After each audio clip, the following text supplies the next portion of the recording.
I'm Stacey Marie Ishmael, managing editor of crypto for Bloomberg News. And this is Bloomberg Crypto, a daily Bloomberg iHeart podcast. It's Friday, June 10th.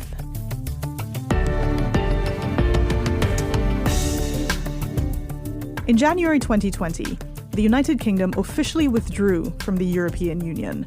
The fallout from Brexit, as we all came to know it, is still being measured across all industries. Some analysts predict it will take years to fully understand the impact of Brexit on the UK economy. Brexit even affected the crypto market, especially as far as regulations are concerned. Bloomberg reporter Emily Nicolle sees cautious optimism among investors about the UK's approach to crypto regulation. She joins me now. Emily, thank you so much for joining us today. Tell our listeners a little bit more about the, frankly, fascinating landscape for crypto regulation in the UK. Like, what is going on, as we like to say in the US, on the other side of the pond? I think it's one of the more complex regulatory landscapes that we've got going so far. That may just be my perspective because I cover it, so I know what's going on. But it's one where we've had a lot of ups and downs and definitely a lot of different players in the mix. So at the moment, crypto is largely an unregulated space in the UK. We have one main financial regulator here, the Financial Conduct Authority, and then there's obviously also the government as well that provides some guidance there. The regulator has done its best, I guess they would say, to regulate the crypto space, trying to provide frameworks for crypto companies in terms of money laundering regulations, and giving them kind of space to innovate while also providing a somewhat firm hand.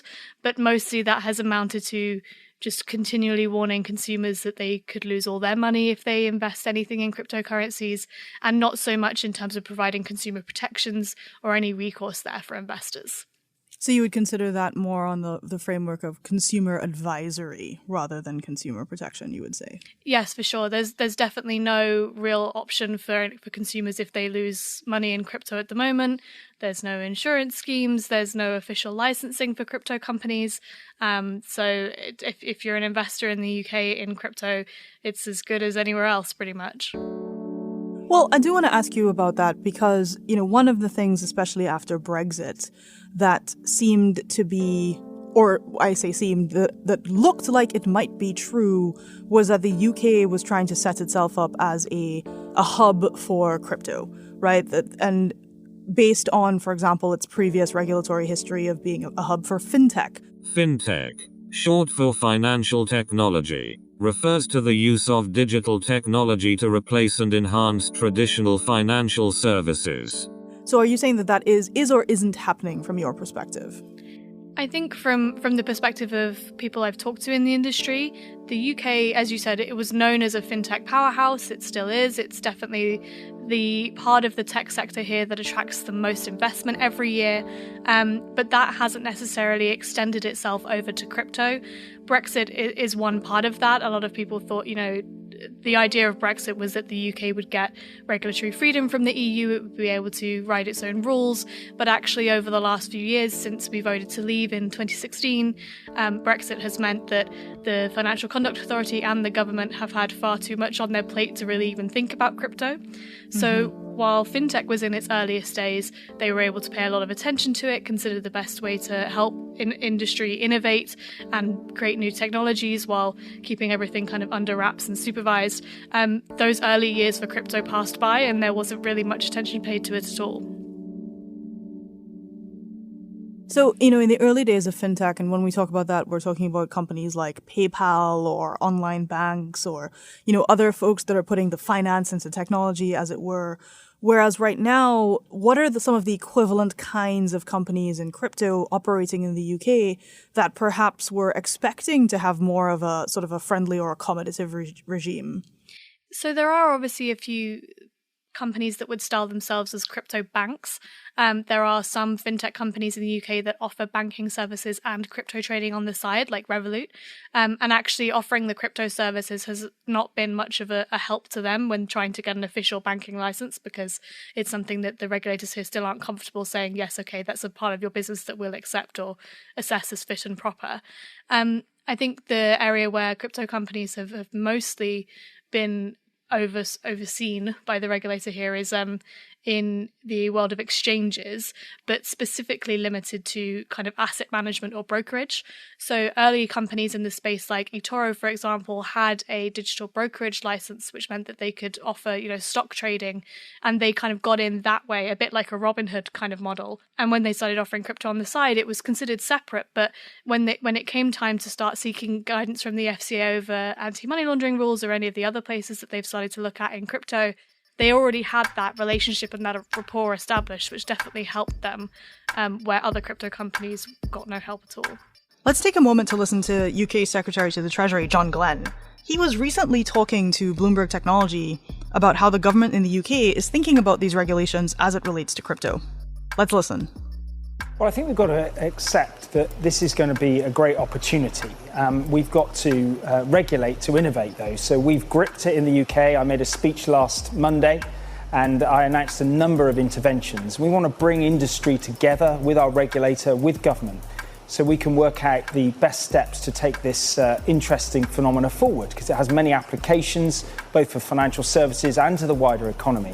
And so I'm excited about that, and I'm pleased that we're able to get that engagement with industry, both here and in London, in order to drive it forward.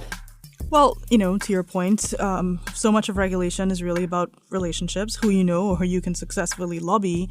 And certainly various of these companies have been finding, because they haven't been successful with their efforts or they're not getting the attention they think they deserve, they're looking to other financial centers. Dubai is a huge one for crypto. They have some very attractive propositions to potential crypto folks. Switzerland is always on folks' radar.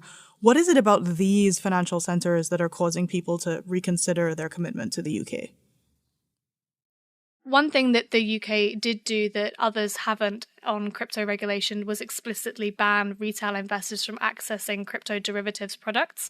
Now, if you look at somewhere like Europe, crypto derivatives have been a very big part of the ecosystem for quite a few years. They've been around since about 2015. And as we know now, with the US fight for a Bitcoin ETF, it's definitely touted as the way that institutional investors will get access to crypto, because they can use listed products that will track the price of something like Bitcoin without actually having to hold it. When the UK decided to ban those products for retail investors, it also inadvertently created the environment where clearinghouses weren't that comfortable with listing them even for just professionals. And it made life difficult for companies like eToro, for example, who offered them already. And that's one area where Europe has been able to pull ahead. Switzerland is one of the biggest hubs for these exchange-traded products on crypto. It's got a lot of space there. It's also got an area like Zug, which is known as Crypto Valley. And so this year, when companies were struggling to get permissions from the FCA to remain operating in the UK, they had to meet certain anti-money laundering requirements, and more than 80% of crypto companies that applied struggled to do that. They basically faced the decision of downing tools and stopping the business, or moving the part of the business that would be considered under that regulated part of crypto abroad. And Switzerland was one of the key hubs, alongside places like Croatia and Dubai, as you mentioned. Got it. Now, downing tools, throwing toys out of the pram, various folks have had perspectives on if this was a commensurate response to moves by the FCA and Treasury and others. But, you in the course of your reporting, you talk to a lot of the folks in the market. What specifically are they saying would the FCA or the Treasury have to be doing, or have to be trying harder on, to recreate that impression that the UK is an attractive place for these kinds of companies, particularly ones doing the more complicated products? So in the last few months, the Treasury announced that it wants to be a global crypto hub, which I think was definitely the first start. A lot of crypto companies that I spoke to said, even if we find other parts of crypto regulation in the UK incredibly difficult to deal with, you're only ever going to take a message like that from the Treasury as a positive. So that was kind of the start. But since then, there have been a lot of moves to basically get the ball rolling on putting actual regulation in place for crypto. And one of those was a crypto sprint by the FCA, which is like a 2-day event where lots of crypto executives, but also interested parties in the space like lawyers and accountants and consultants, are all invited into a room with top staff from the FCA to talk about crypto and what it is that they need from the regulator and vice versa. Topics that they discussed there, according to some of the people who went, are things like, whether there is already kind of de facto crypto regulation in place that the exchanges are having to be the guardians of, because they act as almost the gatekeepers to the industry and deciding which projects to list and therefore which tokens consumers get access to. They also were very concerned about custody and whether the FCA wants to regulate that. That's something that's already regulated in countries like Germany. And they were very concerned about stablecoins as well, particularly in the context of Terra's collapse, and whether regulators should demand more transparency over which assets or algorithms are backing/supporting these coins. Well, Emily, thank you for giving us a lay of the land of that digital or hopefully digital landscape in the UK as it relates to crypto regulation.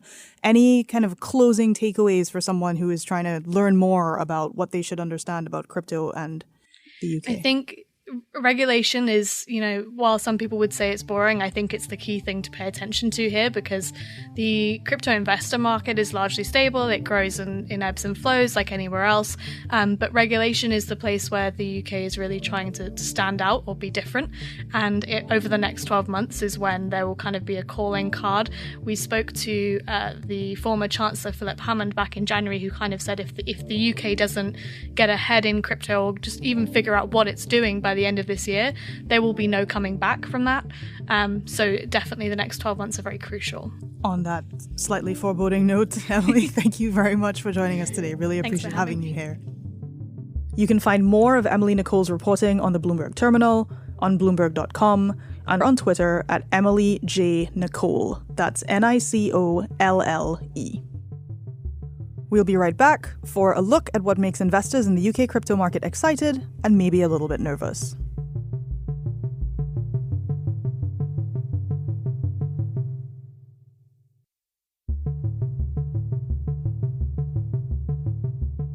So, what exactly are UK investors in the digital asset landscape encouraged by these days? And what are they wary of? A regulatory framework for cryptocurrencies is beginning to take shape. I think what we're seeing effectively the opportunity of moving away from traditional kind of transition into how can we create legislation for what we want to do kind of going forward. That's Blair Halliday, the UK head of the cryptocurrency exchange Gemini. Blair joins us now. Blair, so good to have you. Thank you for joining us today. Absolutely delighted to be here. Thank you. So first, I'm going to ask, you are the UK head of Gemini, which is a crypto exchange. Can you say a little bit more about what it is that you and Gemini do exactly? Absolutely. So Gemini is a crypto exchange and custodian. We were founded in the US and we've been in the UK for about 2 years now. We're one of the few firms that have an FCA crypto asset registration, and we're also authorized as an e-money institution. So effectively, we enable customers to buy, sell, and store crypto on our platform. And so you mentioned both retail and institutional, which means you have lots of people who regulate you, I would imagine, given the variety of customer bases that you have. Can you say a little bit more about what you think the regulatory landscape in the UK is like, especially post-Brexit, as it relates to crypto companies like the one you are at?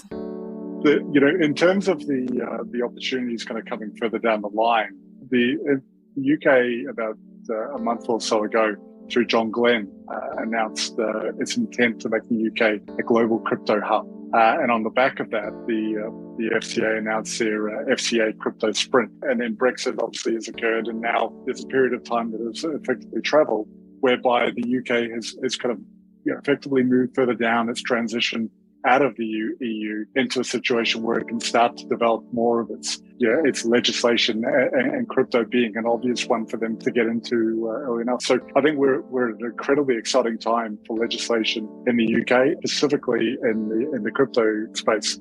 So to your point about the landscape that you want to see, what are some specific things that you might be hoping will come out of that sprint? Well, I think clarity. I think clarity and nuance.